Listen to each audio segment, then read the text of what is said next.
It is the most chaotic time of the year, and one of my very favourite readathons is making a return for its third round.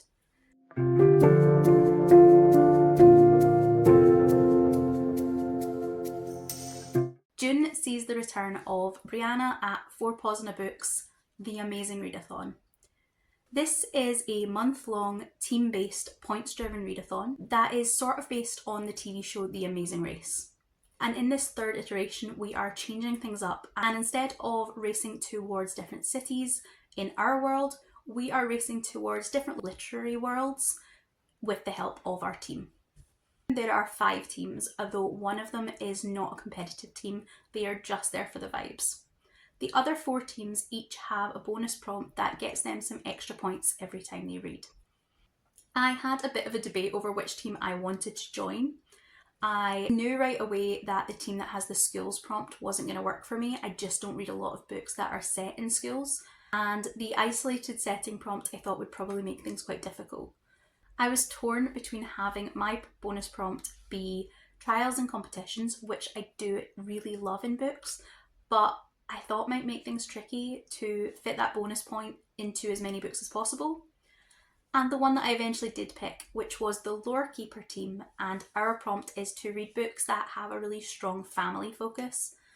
My thinking was that I tend to read an awful lot of fantasy books, and found family is a really common trope and one that I really enjoy, so hopefully I'll be able to fit that bonus into quite a lot of the books I pick. We will also get another 50 points per book if we manage to have either a character or an author that is LGBTQ, since June is Pride Month. I have another Pride themed readathon that I'm planning on taking part in June, so it would make sense for me to fit as many Pride books into this readathon as possible. The different locations will drop round about every 3 days throughout the month. There are 10 locations that we are trying to get to, and last year we had no idea what the prompt would be until it arrived. This year Brianna has given us a bit of warning and we do know the 10 prompts, we just don't know which order we'll get them in. To keep that kind of surprise and chaos element, the sightseeing prompts this year are going to be kept secret, and we won't know which sightseeing prompts we can do in each city until we arrive. This works really well for me because I love that random aspect of the Amazing Readathon. I'm someone who, I don't do a lot of mood reading. I don't always stick to my TBR. In fact, I change it up over the course of the month. But when I don't have any kind of TBR in mind, I tend to flounder and just not pick up anything. Amazing Readathon made me feel like a mood reader because I didn't know what book I was going to be picking up next. But it gave me a really narrow window in which the books I could pick came from. So I did have a TBR, but I also didn't have a TBR, and that for me was actually really freeing because I couldn't plan in advance, but I didn't then have way too many options to pick from when it came to choosing my next book. Does that make sense? Anyway, for the 10 location books, we do know the prompts already. And that means that I can check out my local library, check out my bookshop, see if there's anything I need to pick up before the readathon starts. The first prompt is to read a book that is comforting or cosy in some way. For this one, I could have went down the cozy mystery or the cozy fantasy route. Both are genres I really enjoy, but I did decide to go with cozy fantasy because I have been eyeing up Guard in the Garden by Z.S. Diamante for a few weeks now. This book has been pitched as Virgin River meets The Hobbit. This book is about Felton, who has been one of the country's leading elite dwarven warriors, but has recently been injured in battle. This leaves him no choice but to move in with his eccentric twin aunts in their cosy little village, and he's going to do some healing, he's going to visit bakeries, he's going to work in the garden, and he's going to make new friends with the human woman that happens to be there. This definitely has that cozy fantasy feeling. I think it's going to probably do quite a bit of emotional work with maybe PTSD, grief, healing, that sort of thing, but in a really soothing atmosphere. Both because of Felton's aunts and because of the found family aspect of moving to this little small community, I think this one definitely counts for my Lorekeeper bonus. The next prompt is to read a book that is shorter than the last book you read. Now, since the prompts will be dropping completely at random, I don't know what the last book I read will be, so I've just picked something fairly short on the basis that chances are it won't be longer than my last book. The book I've picked for this one is Murder by Memory by Olivia Waite. I have read Olivia Waite in the past. She wrote some really great sapphic historical romances, and this is her first kind of cozy sci-fi murder mystery. I'm not a big sci-fi fan usually, but this just seems like a really great way for me to get that sci-fi hit, but in a way that really works for me because I'm a cozy mystery fan, and that will give me an in into this story. We also have an elderly protagonist in this, which I do find is quite unusual. Dorothy wakes up in a body that is not her own. That's perfectly normal aboard this ship. The consciences can be moved into other bodies, but the problem is that someone is not only killing bodies aboard this ship, they are deleting the consciousnesses, which is murder. As one of the ship's investigators, Dorothy is drawn into the drama. This is going to fit for both the LGBTQ bonus and the Teams bonus, because one of Dorothy's key suspects is her really useless nephew. The next prompt is to read a book that has a low rating but that you think you will enjoy. For this one, I've picked The Prince's Heart by Ben Chalfin. This has a 3.07 rating on Goodreads, which is really low. But the book sounds like something I would love. It's comped to Red, White and Blue meets The Goblin Emperor, and The Goblin Emperor is my all-time favourite book. But I do know that The Goblin Emperor isn't for everyone, so if that's where the issue lies, then that's going to really suit for me. This is an LGBTQ romantasy with really heavy political themes. It revolves around a prince who is having to choose between love and duty. According to the summary, there is lots of political cut and thrust. It's going to be, I think, probably a slower paced book, and maybe not as much romantasy in it as people looking for romantasy were expecting, if the political element is really important. So it could just be that there's been a kind of missed expectations in the marketing, and that's what's led to the low rating, in which case I still expect I'll really enjoy this one. It's another one that I think will count both for the queer bonus and for the family bonus, because if the dilemma here is between love and duty, there's probably going to be a lot of featuring of the royal family. The next prompt is to read a book set in a large city, and for this I have picked Bloom by N.R. Walker. N.R. Walker is an author I have read before. I have read their contemporary romances and I have really enjoyed both. This one is set in Sydney, so we have our big city, and it is about Lyndon, who has just been chucked by his boyfriend and decides to send the world's most passive-aggressive bouquet of flowers and the florist he meets along the way. Again, this one will get the LGBTQ bonus, but I don't think it's going to hit that family one. The next prompt is to read a book with a violent word in the title, and I actually have two options for this. The first book I'm considering is He's to Die For by Erin Dunn. This is a contemporary romance that is pitched as Brooklyn Nine-Nine meets The Charm Offensive.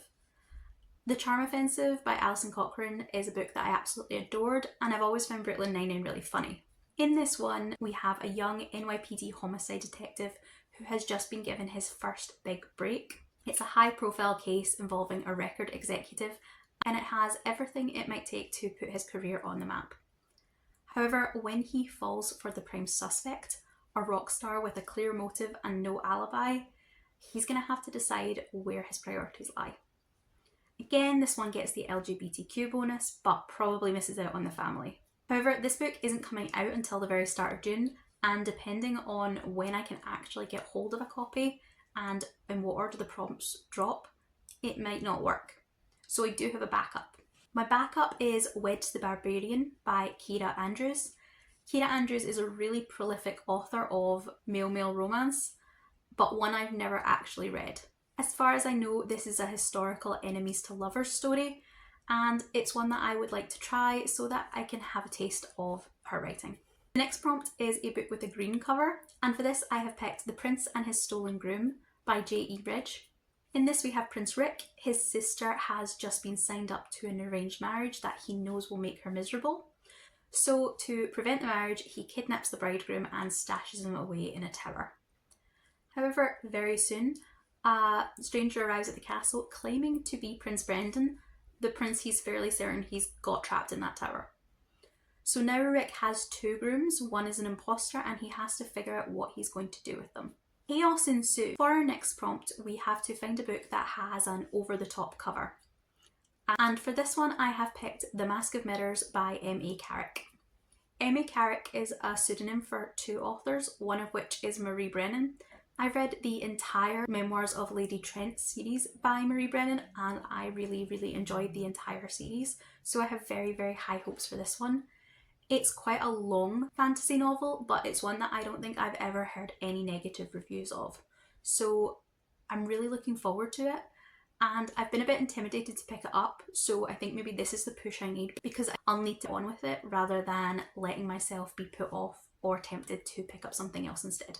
In my mind, the over-the-top aspect comes from the fact that the cover features a really ornate mask. It's very dramatic, it's very glitzy, and also because the mask goes over the top of your face. I'll see myself out. It counts, okay? Our next prompt is really straightforward. It's to read a romance. And for this one, I have picked something that I think fits this readathon perfectly. Winging It With You by Chip Pons. This is about 2 men who impulsively decide to pose as a couple moments before getting on a flight. And the reason is that they have just become involved in a reality travel competition, the Epic Trek. So this book is obviously heavily inspired by The Amazing Race, and I just think there isn't a better time to read that than during the Amazing Readathon. It'll get me the LGBTQ bonus, but probably miss out on the family one. I think it's worth taking that hit though. The next prompt is to read a book with a celestial word in the title, and for this one I went with another airport themed romance, Meet Me in the Sky by Jeffrey K. Davenport. This one doesn't have an Amazing Race connection, but it does have a meet cute at an airport when a couple's flight is downed. As well as the romance, I think this does tackle some deeper, darker themes. The reasoning for them being at the airport is that one of the couple is on their way to his sister's destination wedding, but he's also dealing with the fact that he has just split up from his own husband and has some complicated feelings. The other member of our couple is on the way to his estranged father's funeral, where he's going to be expected to deliver the eulogy. So I'm going to get those LGBTQ points, and I think probably the family one will count for this as well. The final prompt is to read a book with a chilling cover or a winter setting, and this is the one I struggled with the most, but ultimately I picked The Silverbirds by Apolline Lucy. This is a sapphic book about a cursed island, and it has an enemies to lovers storyline. One of the key aspects of the book is that islanders are dying in eerie and strange ways, and one of our main characters' brother goes missing. So again, we're getting those LGBTQ points and also that strong family connection. In last year's Amazing Readathon, there was also a face-off weekend where the challenge was just to read as many books as possible for a set amount of points. So this really favoured you if you read really short stories or graphic novels. To prepare for that weekend, my plan is to hit up my library and get as many graphic novels as I think I'm capable of reading. I don't read a lot of graphic novels throughout the rest of the year, so I think this is a really good time to try something I wouldn't normally do and maybe try and find some new favourites. Same goes for short stories. I am not a short story reader, but I do have a few on my Kindle that have gradually built up over the course of the year. That would be a great weekend for me to dip into those and just push myself to try something that I wouldn't otherwise lean into. I am looking forward to this readathon so much. Last year was my first time taking part. I didn't take part in the first round, and I just had such an amazing time with it. I have been waiting for it all year. If you're taking part, let me know what team you're going to be on, especially if you're going to be a Lorekeeper like me. Otherwise, let me know what you think of these books. Is there anything in particular you would pick differently for any of the prompts? Let me know. And if you don't have anything else to say, just leave me an airplane emoji for The Amazing Race in the comments. Thank you so much for watching, and I'll see you in the next video.